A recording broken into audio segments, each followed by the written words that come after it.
The SEC is dismissing lawsuits faster than women dismiss me at bars when I tell them I work in crypto, but more on that in a second. Welcome to Cryptocurrents, your weekly podcast about blockchain and crypto news from people actually working in blockchain and crypto.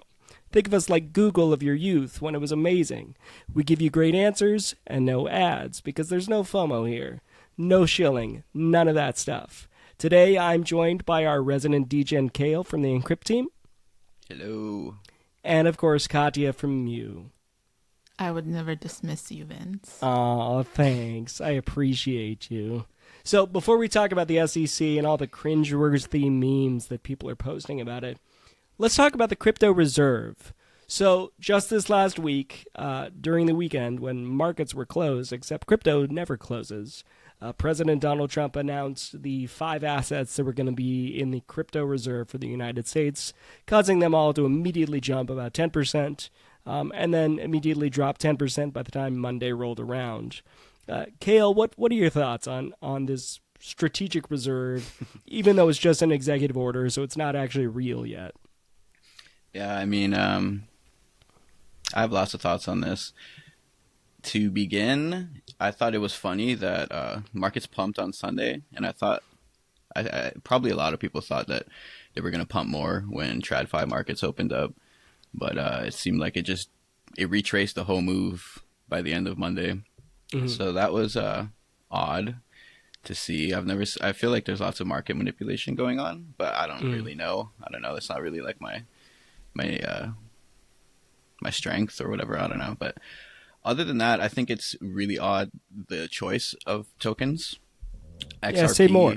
And Solana and Cardano. It's like, I guess it makes sense if you're looking at it in a sense of like what foundations or what protocols are like probably lobbying the hardest. But also it's just odd to me because who uses Cardano? Who uses XRP? Who's deciding what tokens are on the reserve, you know? I don't know. In my opinion, I feel like it should just be Bitcoin. And if there's going to be more than Bitcoin, probably only Ethereum, only because there's literal like BlackRock level companies that are trying to build on Ethereum. So right. I don't know. It seems kind of meh. I want to see a Bitcoin reserve. I'm kind of impressed that you were going to dismiss Ethereum out of the reserve. Why is that? Just because you're like, Bitcoin's a store of value. It's the Fort Knox of the internet? Yeah, just kind of like how I've mentioned before. I'm kind of haunted by this theory that like Ethereum could be Netscape. You know, like as much as I love Ethereum and it's like has a strong track record and it's people like, you know, people love it, and it's proving itself as an asset and as a utility. Mm-hmm. But who knows? You know, we don't know. Nobody knows what it's going to be like 20 years in the future. So that's in that sense, yeah, I feel like Bitcoin is probably the wisest move. Just straight Bitcoin. Katya, what are your thoughts on this? Well, so to what Kale was saying about the choice of the currencies, it's my understanding that one of the criteria, if not the main criteria, is that the founders of those coins are U.S. citizens. So it being a government reserve, I guess, surprisingly, in some kind, you know, in a somewhat sensical approach, they wanted those blockchains to be at least founded in the United States. And interestingly, first he tweeted about XRP, Solana, and Cardano. And then in an afterthought, well, and of course, be Bitcoin and ETH. Sure, yeah, we all love those, and I guess ETH also qualifies as although Vitalik is Canadian, right? So I thought he was Russian. No, I mean, but he his grew citizenship. Oh. I don't know his citizenship. Actually, I believe he grew up in Canada. So I don't know, but anyway, I guess. Our continent, I guess, qualifies. But and Bitcoin, of course, nobody knows who founded Bitcoin. So But I guess they are, as you said, Kale, established enough on their own that maybe it doesn't matter who the founder is, but the other three ones were founded in the United States or by United States citizens. But yeah, it is certainly a case of there's a lot of possibility for insider trading. The internet is awash with memes of Trump's children, requesting announcements and moves from him to support their short or long positions. So yeah, it's. I don't think it's like some people are like, well, he's gambling with budget with taxpayers' funds. I think any kind of investment is a gamble to a certain extent. I think Bitcoin and ETH certainly have established themselves as legitimate players in the market with ETFs and, like Kale said, big players building on the chains and building funds around the chains. But yeah, this kind of surprise choices are set up for some unpredictable and interesting market activity for sure.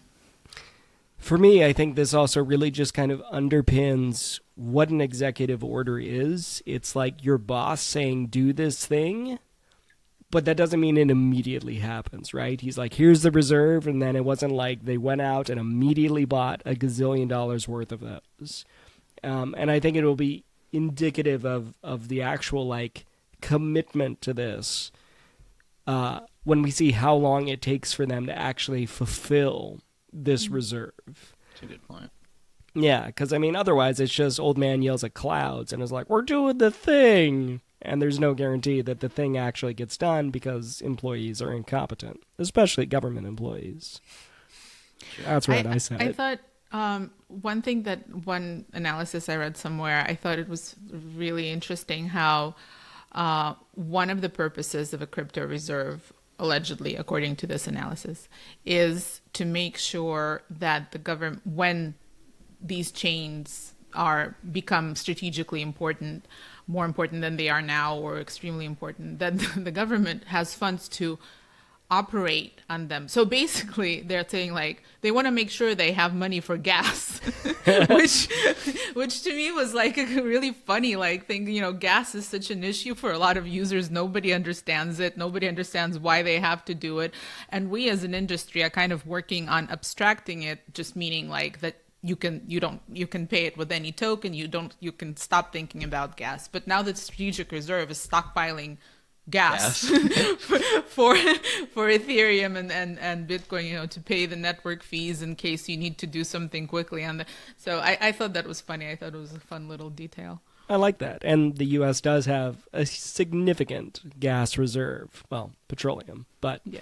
Imagine they accumulate enough Ethereum and they just start paying for Americans' gas fees. That would be crazy. I mean, that fits in with the America First methodology. So that sounds like something Trump would propose too, because he seems like he doesn't understand crypto that deeply. It's like, yeah, we'll pay for all the Americans' gas. You mean someone that wears a suit for a living doesn't understand crypto? No way. Yeah. Proof of MAGA. Oof. Rough. The palm. I think we all have a lot of like speculative ideas, and as we record this on the 5th of March, I think, in the next couple of days we're going to have some insight because we do have the crypto summit coming up here on the 7th by the White House on Friday. Yeah. So, there's a lot of speculation, much like we're doing here now, like, ooh, what are they going to do? How are they going to change crypto? And one of the big ones are people are like, there's going to be no capital gains tax on crypto. I would be willing to bet so much money that there's no way in hell the government is not going to want their cut. Like, that's how all the great gangsters of the world get caught, is because, Al Capone wasn't paying his taxes. The government wants their money, and they will always get it. But yeah, so let's talk a bit about the summit. Like, what do you hope to see? What do you think we're not going to see? Is it going to be interesting, or is it going to be something that I'm just going to fall asleep watching? Well, first of all, I wanted to see the guest list, and as far as I could find, there isn't one, unless you guys know. Not that I No, saw. so I thought that would be very informative in terms of like who they actually invited. Is it all like centralized exchange the CEOs or what it is? Like, is Vitalik going to the summit? I feel like the guest list would be very indicative of what kind of could be expected and what kind of, because crypto, as we know, is a multiverse of different kinds of approaches and different kinds of communities and things. So Can you imagine the Met Gala red carpet of this thing? If they did that, it would just be insane. Just all the different edge lords and meme lords walking the red carpet in their different outfits. the Bufficorn. The Bufficorns, Oh, Lord. and then you get the BlackRock people in their suits, and then you get the VC bros in their Patagonia. It's the making of a great game fight. And whatever Brock Pierce would choose to show up in. I mean, A leather jacket, I'm sure. Performance by Choose Rich Nick. But yeah, I cut you off, Katya. Continue, please. No, I mean, I was done. That was my first. When I saw that news, my first reaction was like, "Show me the guest list," and there was nothing to see. And so yeah, I don't know.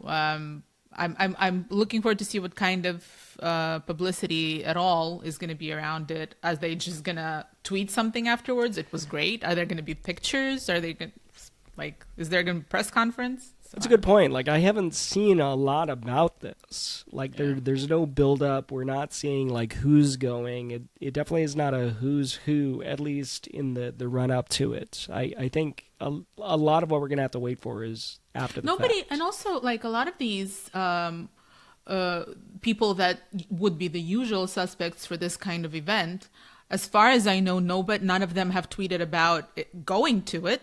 Mm-hmm. You know, nobody said like, "Oh, I'm so like honored, excited, like, or ironically, or however, to go to the to the White House dinner." So, I've seen random Twitter shit posts, people saying that they got invited, but it's just like, oh yeah, it's like people like with less followers than me. So I'm pretty sure there's like people are copy pasting and saying like, I got invited. Bragging about your number of Twitter followers. You can find all our Twitter handles in the comment section below. and check for yourself. And check for yourself. But yeah, Kale, talk to me about the summit. What do you think? I mean, I don't want to say it's a nothing burger, but at this point, like 6 weeks into Trump's presidency, he definitely has me on the edge of my seat, and I don't know how to feel about like any of his crypto announcements anymore. Because before he got elected, I was like excited. He was talking all this stuff, like we're gonna do all these things for crypto, and then like the night before he went into office, he like rugged us on the meme coin. And it's just been like all downhill from there. So I don't know, man. Like, I'm excited to see how it unfolds. I'll watch it, but I'm not expecting anything crazy. If anything, I'm mostly just hoping that they announce a Bitcoin reserve or some kind of crypto reserve and like lay out the plans. Well, I mean, it was already announced, wasn't it? Now they just need to like put the plans. Yeah, that's what I mean. Like, I want to see more like concrete roadmap, I guess. Do something. Yeah. Yeah, exactly. Yeah, exactly. Like, put your money where your mouth is. Let's see, what is this that you're actually going to do? Yeah, other than that, I don't really know what to expect. I'll just be watching on the edge of my seat. Yeah, I mean, I think it's a good reason to listen to the show next week because we'll probably have a lot to talk about. 100%. Yep. And even if it's a nothing salad, we'll find some other more interesting things to talk about. So, this is a government-heavy episode this week. So, looking at crypto in general, we've also kind of seen a little bit of, not guidance, but lack of guidance regarding memes and meme coins, about how these are unregulated and kind of should remain that way. They're not securities. There's just kind of a lot of hands off about that. And even Elon Musk was just on the Joe Rogan podcast and was like, nobody's actually losing their life savings on meme coins. And if they are, they're stupid because it's a casino, clearly. And it definitely just kind of feels like the Wild West in the worst possible way. kind of what are your guys' take on all of these meme coins and the government stance on like, oh, let them do it, go for it. I mean, to be honest, I don't even know what a security is.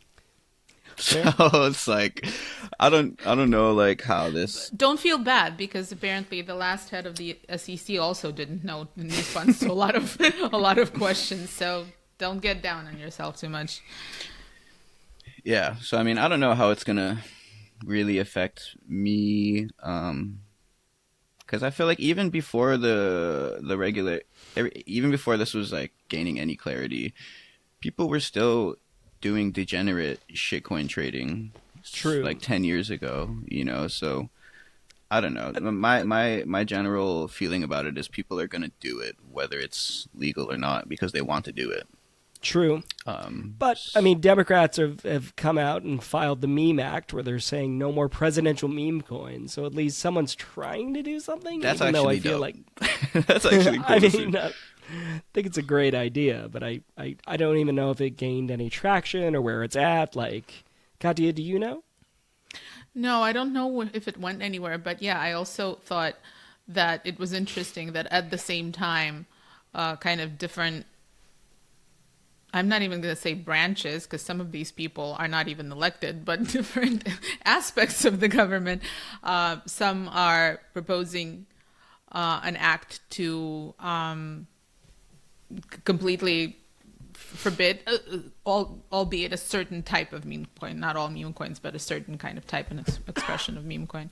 And on the other hand, the EC comes out and says they are not securities, which is also funny because I think from these bodies in the past few years, we've heard everything from every single thing is a security and nothing is a security. Now these are not. So, and as you said, arguably this is unleashing one of the most unhelpful and stupid expressions of crypto that you can find. Yeah, it's a mess. You say it's a government-heavy episode. I feel like it's been a very government-heavy 2 months. Like I don't think 100%. I don't think a lot of people, especially younger people, have ever thought about the government this much in their entire life. I mean, that's a very good point. Well, here, let's take a break from the government and let's talk about the Bybit hack. So this was a hack that we saw about a week and a half ago. It was something like $1.5 billion in Ethereum hacked from the Bybit exchange. And we've seen a lot of hacks in our lifetime. And they're always like very damaging, I think, to the crypto industry. This one didn't seem to be as bad as some of the other ones.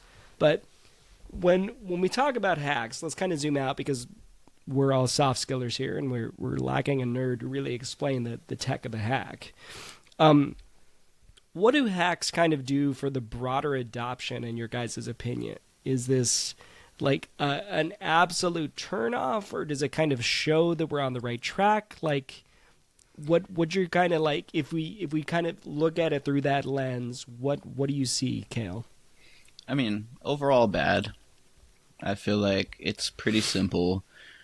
People don't understand crypto, and if all they hear about crypto is people are losing their money, protocols are being hacked, North Korean terrorist groups are doing stuff on chain, it's like, yeah, it's definitely setting us back and making it harder to even talk about these things with people, because people are closed-minded, and you bring up something about crypto and they're like, oh, well, I heard that this blah, blah, blah, blah, blah, all these bad things that happen. So definitely negative sum overall, in my opinion.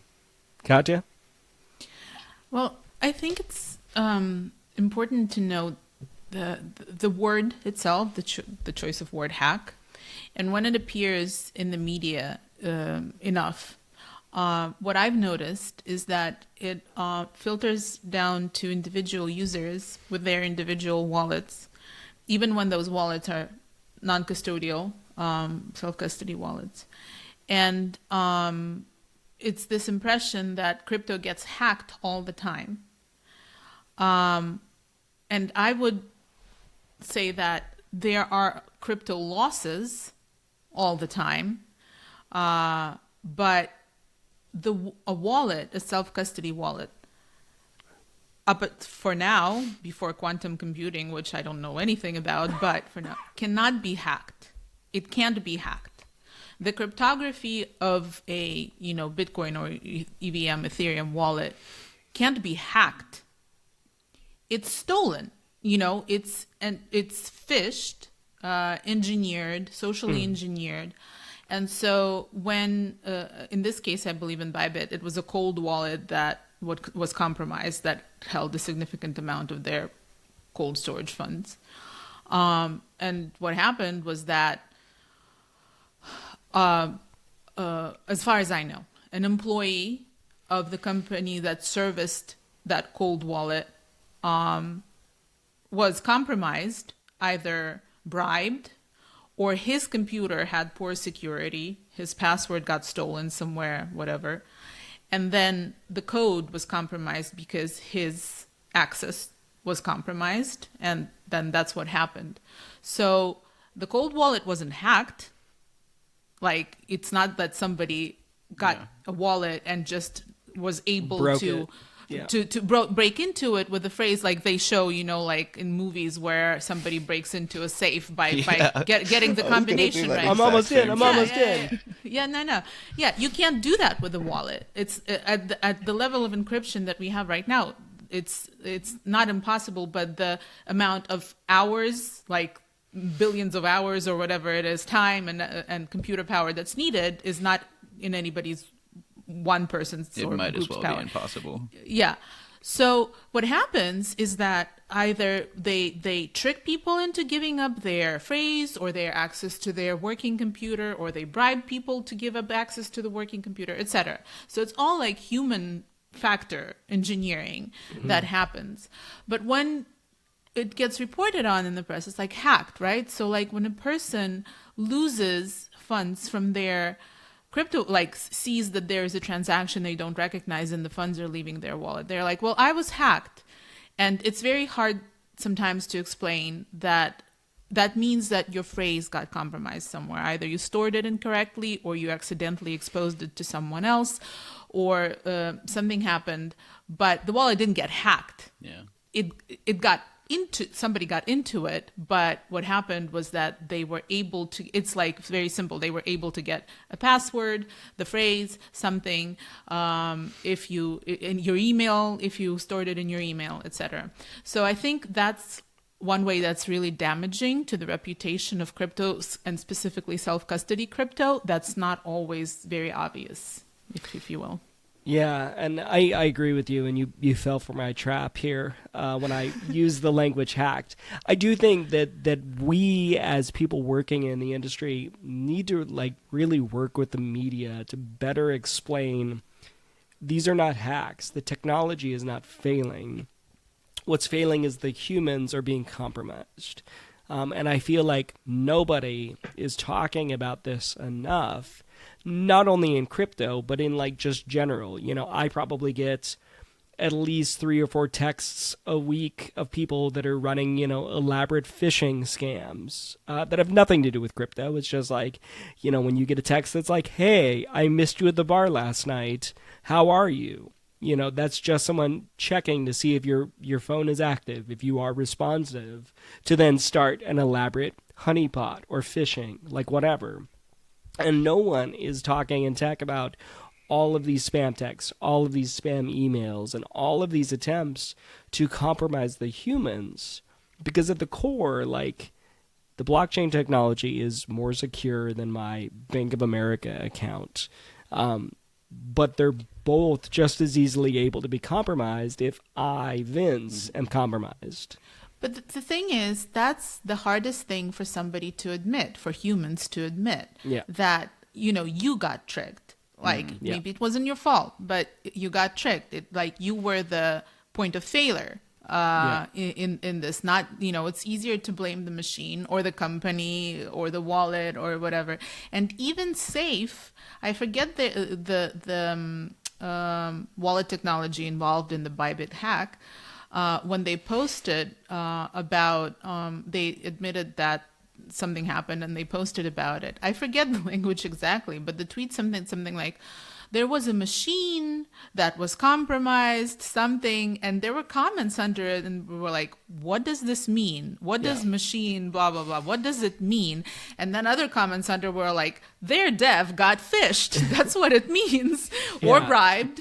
And, but they wouldn't come out and say, one of our developers, got compromised, and that's what happened. Like, they wouldn't put it in that language because it's hard to admit blame. But you think the media would really kind of pick up on the fun narrative of like, oh yeah, this lonely little developer one day got a text from someone named Lola and she was a showgirl, and then it all just spirals out of control from there.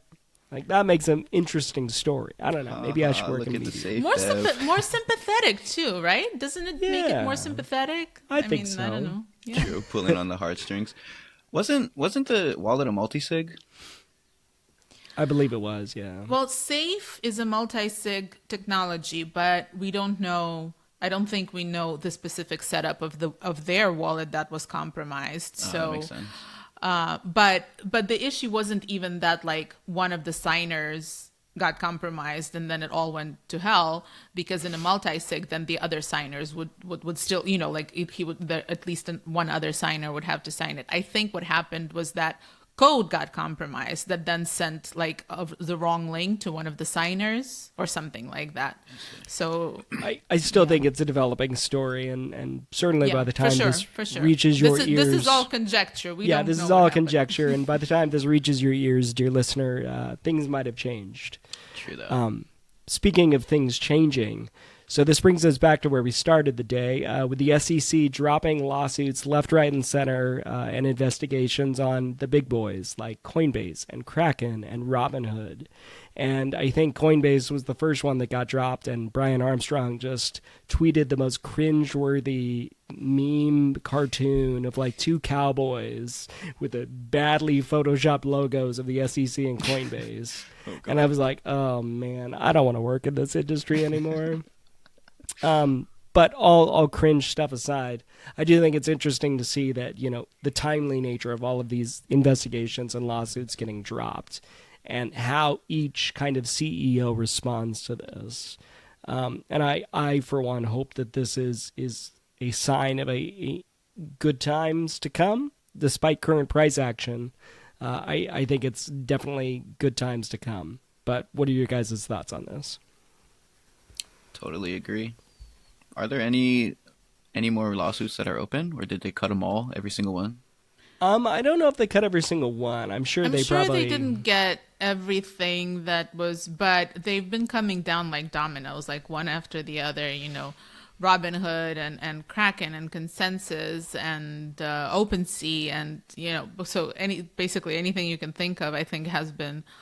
And interestingly, when Coinbase first posted, it was like the SEC agreed to drop it, didn't drop it yet, but I think since they have actually been dropping the lawsuits, and it seems it almost seems like it's a at this point it's like a thing that somebody is sitting there with a list and putting check marks next to it, like they're just putting everything away, which is very cool and exciting for all of those Uniswap as well, for all of those companies, and for companies who are smaller but in the same in the same category, who now maybe don't need to worry as much about eventually the list coming down to them. So I mean, it's a relief, but I think we'll see kind of in the coming weeks, like the people that were not dismissed. I feel like the government is like, no, we have to find some to make an example of, but they're like, let's let the ones that have kind of their nose clean and the money to fight us tooth and nail, which, Coinbase and Consensus were like, we will drag this out in court until we use our last red cent. Speaking of the government going after people and the Bybit hack, apparently the Bybit hackers have laundered all of the money through Thorchain already at this point. So maybe SEC versus Thorchain soon. Who knows? Okay. I like that theory. You heard it here first. And I think we'll end on that note because it's been a very busy week and we've read you in on everything that you need to know. I hope you feel smarter. You are because you listen to us today here. You're also more full of life, which is weird because that wasn't what we planned to do. So thank you so much, dear listener, for listening to our episode. If you haven't already, make sure you subscribe to the podcast wherever you get your podcasts. Leave us a 5-star review. It really does help. Tell your friends. We like your friends. And if you have anything to tell us in particular, you'll find all of our handles in the show notes below. And thank you both for joining me today, and we'll see you in the next episode. See you next time. Bye.